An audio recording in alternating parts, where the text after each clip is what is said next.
नमस्कार दोस्तों, आप सबका उन्नति एस्ट्रोवाला के यूट्यूब चैनल पर हार्दिक स्वागत है।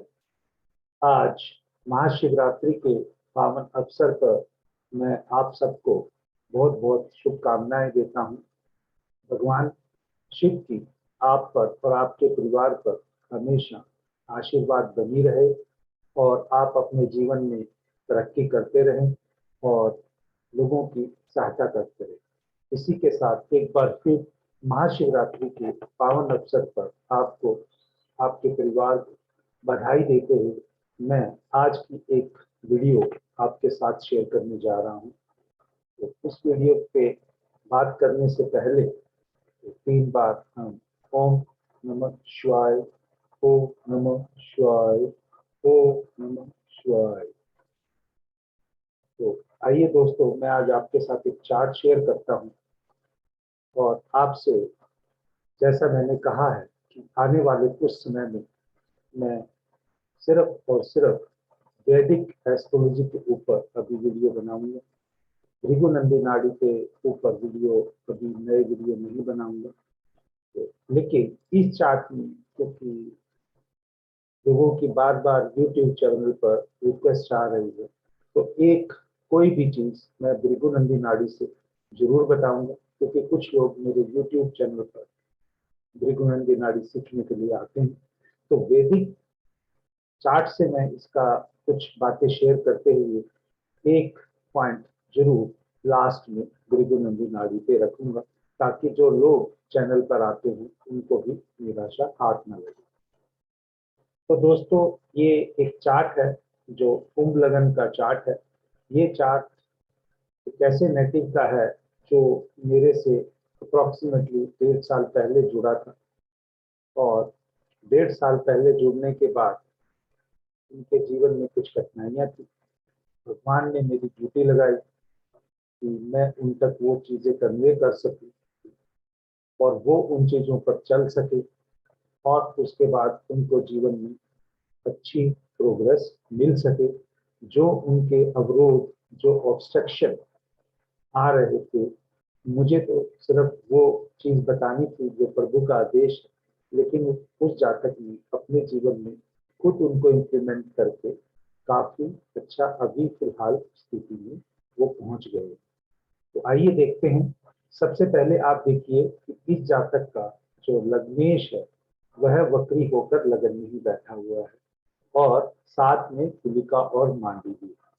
अगर गुलिका और मांडी जिस भी भाव में बैठती हैं तो वहां पर जातक को दिक्कतें आती हैं, वहां पर कठिनाई आती है, क्योंकि ये जातक के खुद के शरीर पर, खुद के जीवन पे ही बैठ गया। यानी इस जातक अपनी बॉडी पर, अपने ही ऊपर ज्यादा दिक्कतें आएंगी एज कंपेयर टू और रिश्तेदारों के या और उसके परिवार से, जो हम चार्ट्स को भाव के हिसाब से देखते हैं।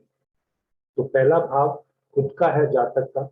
तो यहाँ पर जो भी दिक्कतें आनी है या जो भी एफर्ट करना है, बार बार एफर्ट करना है, या एफर्ट जो भी रिजल्ट मिलना है, कम काम करके भी ज्यादा एफर्ट या ज्यादा काम करके भी कम लाभ, दोनों ही स्थिति में यहाँ पर शनि मिलते।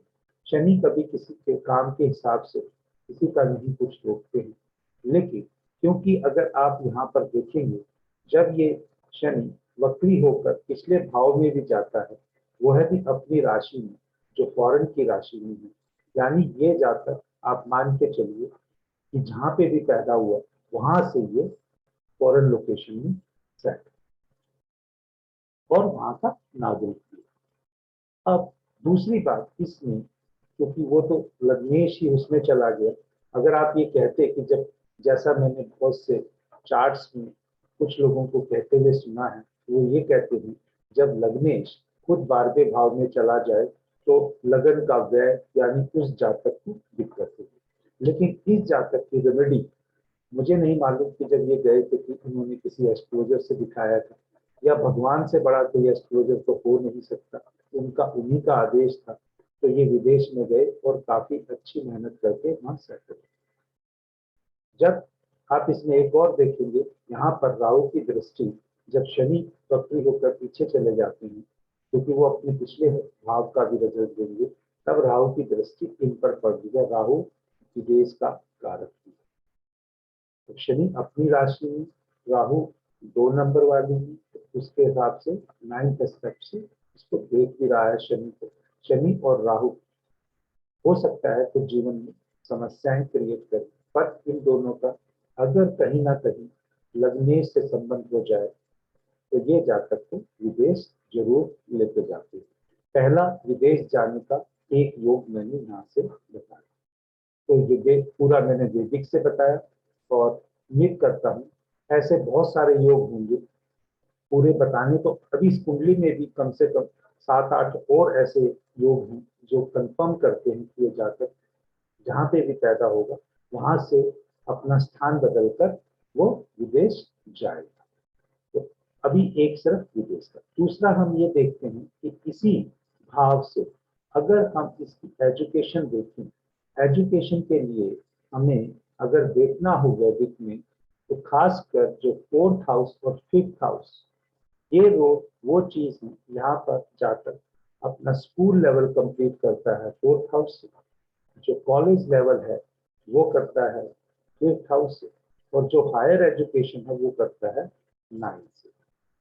मान लीजिए अगर ये आज के रिपेक्स में बात की जाए तो यह जातक 10th तक 12th तक की एजुकेशन हम यहाँ से देख रहे हैं, और ग्रेजुएशन की यहाँ से, और पोस्ट ग्रेजुएशन जिसमें कोई डेजर्टेशन थीसिस रिसर्च कुछ इन्वॉल्व है वो यहाँ से, या कुछ एजुकेशन को हम अगर संबंध फॉरेन से हो जाए तो वहां पर रिसर्च के लिए पर्टिकुलरली इसको फॉरेन से भी हम जोड़ सकते हैं। पर इस जातक की अगर हम एजुकेशन देखें, देखिए तीसरे भाव का स्वामी यहाँ पर बुध बनता है, और बुध सूर्य के साथ। सूर्य एक डॉक्टर को डोनेट करता है, एक हेल्थ को डोनेट करता है। तो सूर्य का जब ये बुध का और सूर्य की युति हुई, बुध आदित्य योग भी बना, इन्होंने एजुकेशन एक मेडिकल प्रोफेशन से किया।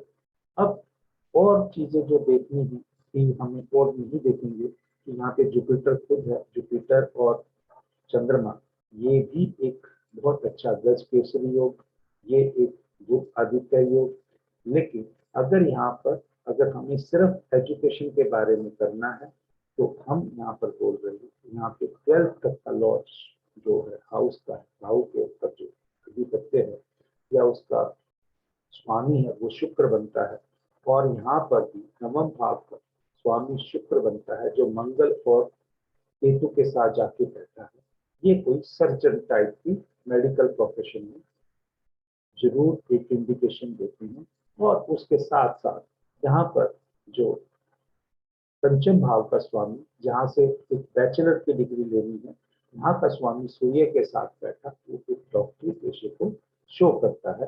तो इसलिए मुझे तो ये मालूम है, लेकिन ये आपको बता रहा हूँ कि यह एक सर्जन है। तो वो सर्जन किस चीज का है वो यहाँ पर मैं बताऊंगा, क्योंकि दो चीजें एक बता दी है, और मंत्र के हिसाब से जैसे मैंने कहा ओम नमः शिवाय कहते हुए, तो मैंने 3 बार किया, तो 3 चीजें मेरे को यहाँ से बतानी थी। तो 2 चीजें यहाँ पे होगी, पहली होगी कि विदेश चला गया, दूसरा इसकी एजुकेशन। तीसरा अगर हम देखें इसका प्रोफेशन का, देखिए प्रोफेशन का जो अगर सर्विस देने का जो कारक है 6th भाव से हम सर्विस देखते हैं जहाँ दे रहे हैं, उसका भाव का राशि वो कर्क राशि बन रहा है या कैंसर राशि बन रहा है, उसका स्वामी मंगल है, तो सॉरी चंद्रमा है, और चंद्रमा गुरु के साथ बैठा है, लेकिन दोनों वहां बैठे हैं जहां पर बुध की राशि है, और ये दोनों ही थोड़ा सा बुध के साथ अच्छा बैठने पर या उनका जो उसके घर में बैठ के अच्छा अपने आप को कंफर्टेबल फील नहीं करते हैं, तो इसीलिए इसके प्रोफेशन में यहाँ पर दिखता है एक उतार चढ़ाव तो जरूर रहेगा, एक अनइजीनेस रहेगी। अब उस अनइजीनेस को प्रोफेशन से हमने यहाँ देखा एक ओवरऑल जर्नल। अब आते हैं उसका स्टेटस, उसका प्रोफेशन में राइज। अगर मंगल बैठा है तो बंदा बहुत मेहनती होगा, पराक्रम होगा। शुक्र भी बैठा है तो उसका काम का जो प्लेस होगा वो बहुत ही नीट एंड क्लीन और बड़ा बिग, जहाँ पे काफी पैसे का हमें योग दिखता है। बट केतु होने से उसमें साथ में समय समय पर कुछ ना कुछ, एक बार ऊपर जाने से दोबारा नीचे आने तक का स्कोप दिखता है। तो ये 3 चीजें मैंने आपको इनके चार्ट से बताई थी, ये बिल्कुल कंफर्म है। और इसके साथ जब ये मेरे से जुड़े थे तो उसके बाद कहा था कि आप ये कुछ आप चीजें इस रास्ते पे चलिए, जो भी ये चार्ट से हैं उन्होंने उसका उपयोग किया। और अब ये जहां पर एक कंट्री से दूसरी कंट्री में गए वहां के नागरिक हैं, और फिलहाल क्योंकि इनकी शुक्र की दशा चल रही है, शुक्र की महादशा चल रही है, और शुक्र में जब सूर्य का अंतर आया तो उस देश से भी ये शिफ्ट होके किसी और जगह पर अपने अब काम के लिए गए, जो इनको प्रेजेंट जहां पर है वहां से इनको दिक्कत आ रही थी। तो देखिए कि शुक्र का जो अधिपत्य है वो 4th हाउस पे और 9th हाउस पे दिख रहा है, और उसका स्वामी कर्म का होके, यानी यहाँ से वो बैठ गया इसमें अपने कर्म वाले प्रोफेशन वाले हाउस में ही। तो ये कर्म के लिए जातक अपने उस देश को भी छोड़कर, क्योंकि यहाँ पर फॉरेन और यहाँ पर ये वीनस के ऊपर इफेक्ट दिख रहा है। तो ये चीज आज की डेट में है जो इनके प्रोफेशन में दिक्कत आ रही थी। तो इसी प्रकार अगर अपने चार्ट का आप विवरण या अपने कोई प्रश्नों का उत्तर हमसे चाहते हैं तो वो आप हमसे कांटेक्ट कर सकते हैं। फोन नंबर और ईमेल आईडी यहाँ पर दिया हुआ है। तो ये आज महाशिवरात्रि के ऊपर सभी लोग कोई ना कोई चीजें, चाहे किसी भी प्रोफेशन में ही, भगवान का धन्यवाद देते हैं। क्योंकि मेरा ही मानना है, और मैं बहुत ही इसको दिल से मानता हूँ, सर्विस भाव से मानता हूँ प्रोफेशन के साथ साथ। क्योंकि अगर शिव भगवान माता पार्वती को नहीं बताते, माता पार्वती और शिव की बात नारद मुनि नहीं सुनते, नारद मुनियों से ऋषियों तक नहीं जाती, महर्षियों से आगे ऋषियों में नहीं जाती, और वो इसको आगे ट्रांसफॉर्म नहीं करते या ट्रांसफॉर्मेशन ऑफ नॉलेज नहीं करते, तो आज मेरे जैसे आदमी तक ये नॉलेज पहुंचना उचित नहीं या पॉसिबल नहीं दिखाई देता था। इसी चीज को आगे कंटिन्यू रहते हुए, भगवान शिव को प्रणाम करते हुए और उन्हीं के दिखाए रास्ते पर चलते हुए, उन्हीं के सूत्रों को यूज करते हुए हम कैसे अपने जीवन को आगे बढ़ा सकते हैं, यह बताने का मैंने प्रयास किया। ये एक आप कह सकते हैं सर्वाष्टक जो चार्ट है, इस चार्ट के हिसाब से भी आप देख सकते हैं कि प्रोफेशन में इनके 31 पॉइंट यहाँ पर 6th हाउस में सेवा वाले में, और प्रोफेशन हाउस में 28 से ऊपर है। यानी लेकिन 6, 8, 12 में जितने पॉइंट कम हो उतने अच्छा होता है, जितने ज्यादा हो तो प्रोफेशन में अनस्टेबिलिटी दिखती है। बाकी भाव में आपके जितने ज्यादा पॉइंट हो वह अच्छा रहता है। देखिए डिजायर, पराक्रम, जो भी जनरेट करना है, एफर्ट करना है 35 है। अगर इच्छाएं 35% है, फुलफिलमेंट 33 ही दिखती है। तो ये अगर थोड़ी सी अपने आप को लिमिट करेंगे और वर्क ओरिएंटेड करेंगे तो ये इनको सफलता मिली। या आप कह सकते हैं कि इनकी जितनी डिजायर थी वो पूरी तो होनी ही नहीं थी चार्ट के हिसाब से, क्योंकि भगवान ने ऐसा चार्ट दिया है। तो अगर उन्हीं डिजायर्स को कुछ कम करके हम इससे नीचे ले आए तो उस जातक को दिक्कत नहीं होती है। क्योंकि रेमेडी तो भगवान हर चार्ट में पहले से ही एक पाथ के द्वारा लिख के भेजता है। हमारी ड्यूटी ये लगती है कि हम उस जातक को वो चीज कन्वे कर सकें। अगर वो बताए हुए रास्ते पे, चार्ट वाले रास्ते पे चलता है तो उसको कोई दिक्कत नहीं। तो देखिए इस जातक का जीवन कोई भी दशा में या कोई भी महादशा में, कोई अंतर में, कोई प्रत्यंतर में उसको दिक्कत आई और उसने अपने आप को थोड़ा ठीक किया और उस रास्ते पे चला, तो उसके हिसाब से उसका जीवन अब सुधर गया। यही चीजें मैंने इस चार्ट से बताने के लिए आपको आज ये वीडियो बना रहा हूँ। आज के बहुत ही पवित्र दिन पर, बहुत ही अच्छे शुभ दिन पर अब मैंने वैदिक से और इससे सर्वाष्टक चार्ट से आपको जो चीजें बताई, 3 वैदिक से, 1 सर्वाष्टक से, ये भी चौथा पॉइंट वैदिक का ही होगा। अब आते हैं एक और रूल के ऊपर, वो रूल यहाँ पर मैं भृगुनंदी नाड़ी का आपको बताऊंगा।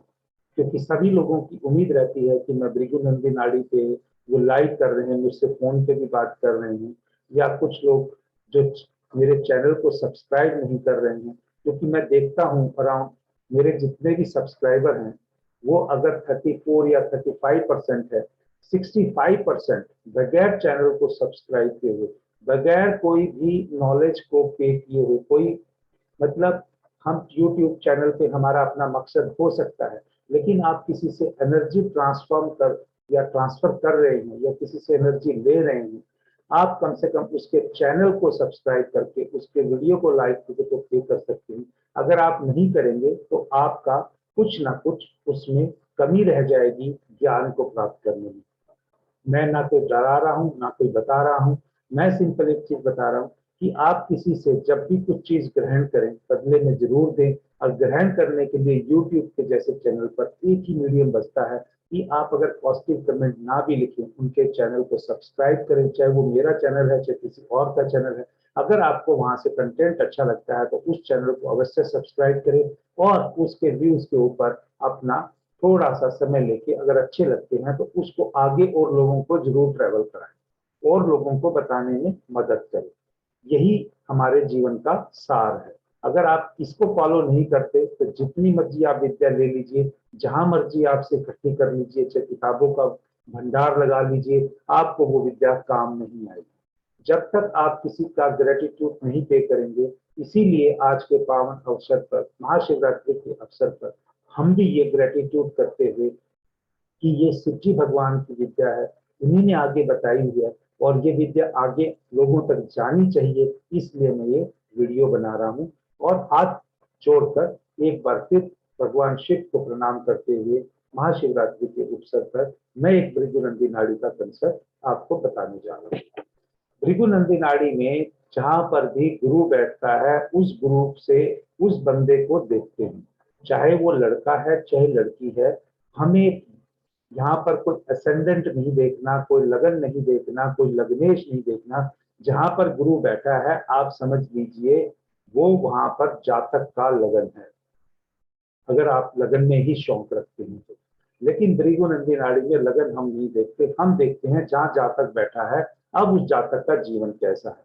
अगर गुरु जातक स्वयं है और चंद्रमा यात्रा है, चंद्रमा यात्रा है, अब गुरु यानी इस जातक के जीवन में यात्रा देंगे।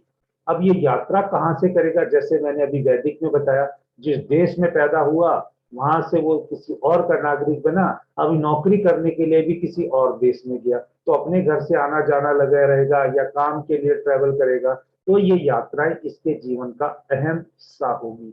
और भृगुनंदी नाड़ी में मैंने जितने भी चार्ट देखे हैं, मैं आपको बताना चाहता हूं कि ये कम से कम मेरा अपना देखा हुआ ये है योग कि जब भी गुरु और चंद्रमा की युति होती है एक ही भाव में या 159 में, तो वो जातक जहां पर पैदा होता है उससे दूर जाकर बसता है। अब वो दूर जाना, वो देश के ऊपर डिपेंड, उसी देश में रहेगा या विदेश में रहेगा, ये बाकी और सब चीजों के ऊपर डिपेंड करता है। इसी तरीके से अगर प्रैक्टिकल चार्ट करना चाहते हैं, हमारा ऑलरेडी भृगुनंदी नाड़ी का कोर्स चल रहा है। 21 मार्च से एक नया कोर्स स्टार्ट हो रहा है, वैदिक का 26 मार्च से स्टार्ट हो रहा है। अगर आपको मेरे कंसेप्ट पसंद आ रहे हैं जहां एक कॉमन आदमी भी अपने चार्ट के बारे में, अपने परिवार के चार्ट में और आगे कैसे जीवन को प्लान करना है वो देख सकता है। मैं ये नहीं कहता कि आप एस्ट्रोलॉजर बन जाओ, लेकिन आप में इतना जरूर होना चाहिए कि अपने और अपने परिवार के लिए कुछ चीजों का आपको ज्ञान अवश्य होना चाहिए। तो एक बार फिर महाशिवरात्रि के पावन अवसर पर आपको आप सबको शिवरात्रि की बधाई देते हुए, गणेश भगवान को प्रणाम करते हुए, माता पार्वती को प्रणाम करते हुए, भगवान कार्तिकों को प्रणाम करते हुए, नंदी महाराज को नमस्कार करते हुए, ओम नमः शिवाय बोलते हुए मैं अपनी वाणी को विराम देता हूँ। ओम नमो शिवाय।